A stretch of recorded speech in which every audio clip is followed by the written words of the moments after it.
Сиырдың бауырынан оладьи құймағын жасайық. Дәмді, пайдалы, оңай, тіске басар. Алдымен бауырды жуып, бетінен қабыршығын, яғни пленкасын аламыз. Бөлшектерге бөлеміз.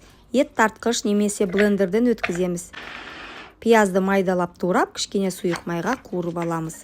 Бауырға пиязды қосып, үстінен манка жармасын сеуіп, араластырып, жұмыртқа жарып, тұзын тұздап, қара бұрышын дәмдеп, араластырып, манка жармасы бөртіп ұлғайғанша жарты сағат қойып қоямыз.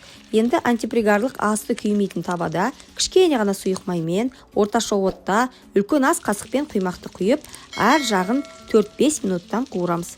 Қағаз сүлгі болса, соған түсіріп алсаңыз дұрыс болады. Ал енді бауырдан оладьи құймақтарымыз дайын болды. Сүйсініп жейтін, тіске басар. Балаларыма сэндвич ретінде жасап беріп едім. Бауыр жемей қашып жүрген балалар қалай бауырды сұрап жегендерін өздері де білмей қалды. Рецебі YouTube арнамда. Астарыңыз дәмді болсын.